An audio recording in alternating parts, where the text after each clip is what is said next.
Thinking about buying real estate in Boulder? Here are 10 things you need to know, the good and the bad about Martin Acres.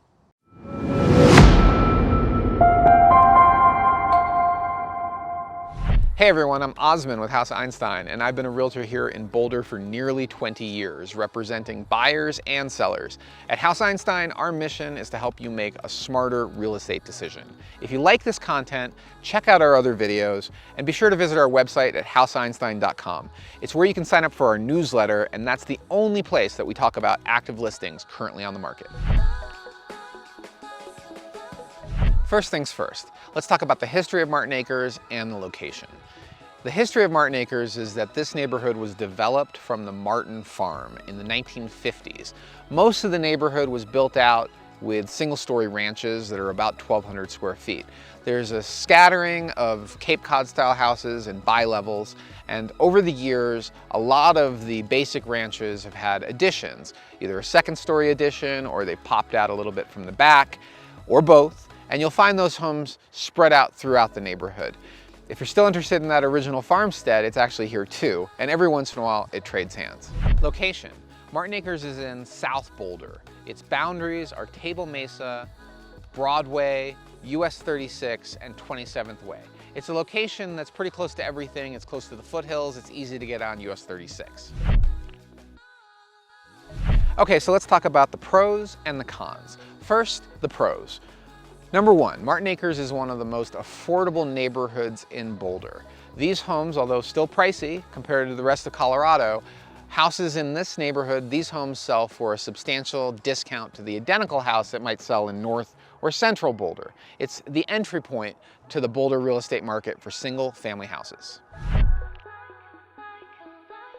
Number two, location. Martin Acres is close to everything. There's great shopping in the Table Mesa Shopping Center. It's really close to CU. It's super easy to get on the highway and head to Denver or to the airport. RTD has multiple stops nearby, including the bus garage. It's a great option for people that need to get around town and want to be close to everything. Number three, potential. Most of the homes in the neighborhood are these basic single-story ranches of about 1,200 square feet. And this house type offers the greatest potential to add a second story on top of that basic box or push out the back. And because these homes were built post-war, they draw far less regulatory attention than other homes that were built prior to the war. And all of that factors in with a lower price point to start, which gives you greater budget for your future construction project. Number four, trail access. Not only does South Boulder have spectacular trails and open space, arguably even better than what you'll find in North Boulder, you can access almost all of it directly from your front door in only a few minutes. That means put on your running shoes and you don't need to get in the car, just run over to the west and you'll be on those trails directly from your front door, and it is a spectacular amenity for the neighborhood. Number five, community events. Martin Acres is home to a host of fantastic community events throughout the year. In January, there's a progressive New Year's brunch where neighbors go house to house and celebrate the new year with a brunch and champagne toast. In the spring, there's an Easter egg hunt right here in Martin Park. During the summer, there are garage sales, and in the fall, there's a pancake breakfast with pancakes and syrup from fruit trees right here in the neighborhood. It's a great community when it comes to gatherings, and it's very tight-knit. Okay, so let's talk about the bad. Number one, student rentals.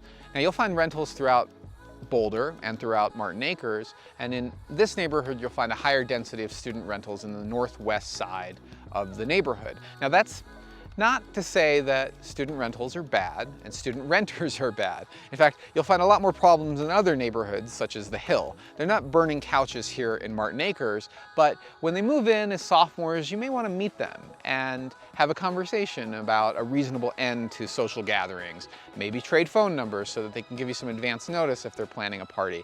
All of that is about building a greater community and better neighborhood relationships here in Boulder. Number 2, traffic noise. Martin Acres is surrounded by Table Mesa, Broadway, and Highway 36. And throughout the neighborhood, you're gonna hear the steady drone of traffic. It's far worse on some streets like Moorhead or Ash as it gets closer to Broadway, but you'll hear those sounds throughout the neighborhood as a steady hum or drone. And if that's a problem for you, maybe this isn't the right neighborhood for you, but if you've lived here after a few days or weeks, the noise will just fall into the background for the vast majority of people that buy in this neighborhood. There are some streets that are quieter than others, and that's something to talk about with your realtors. Number 3, house size and orientation of the house on the lot. Most of the original houses in Martin Acres are standard single-story ranches of about 1,200 square feet, and that's a pretty small living situation for today's home buying needs. And like I mentioned before, you can expand on these houses, but the starting point for the basic house in Martin Acres is pretty small, and the closets are pretty small, so these are homes for more minimalist style living. And the vast majority of homes in the neighborhood are oriented east and west, and that has a significant impact to solar access. Passive and active solar, as well as light in the home. And if you're looking to maximize the benefit of, say, a solar PV system, then you really don't want an east-west oriented house. You want something with a broad roof that faces to the south so you can really get that solar exposure and generate that electricity. Number 4, older homes with a lot of deferred maintenance. Most of the homes in the neighborhood were originally constructed in the mid-1950s, a time of energy abundance, and these homes were built without a lot of insulation, if any insulation. And over the decades, some of the owners have improved on that, but a lot of them haven't. And when these homes come to market, they often have decades of deferred maintenance to boot. So new owners, although this is the most affordable neighborhood in Boulder, may need to reserve a portion of their budget to update these homes and bring them to something closer to a modern standard. Number 5, the floodplain. Bear Creek runs right through the center of Martin Acres, which has some benefits like the bike path, but also comes with a potential negative. Some of the homes in this neighborhood are in the 500-year flood. And even though the 500-year flood currently doesn't require flood insurance by your mortgage company, it does have the potential of a shift in the floodplain. And we've actually had clients experience this, where they bought a home that was in the 500-year flood only to find that FEMA remapped their home into the 100-year flood and dramatically changed the economic implications for their property. It added costs, flood insurance, and limitations to what they could do to the house in terms of permits and expansion potential. So this is something to keep in mind if you're buying a home that is either in the floodplain or directly adjacent to the floodplain, that there could be limitations today and there may be limitations in the future. All right, that's it. I'm Osman with House Einstein. I really hope you enjoyed this video and found it informative. Our mission is to help you make a smarter real estate decision. We're here in the Boulder and Denver market. We also just expanded into Summit County. If you're thinking about buying or selling, we'd love to talk to you. You can reach us at 720-310-5007. And if you like the video, please click like, subscribe, or leave us a comment. We'd love to hear from you. And if you want to sign up for that newsletter, I'm going to put a link in the description right below. We'll catch you next time.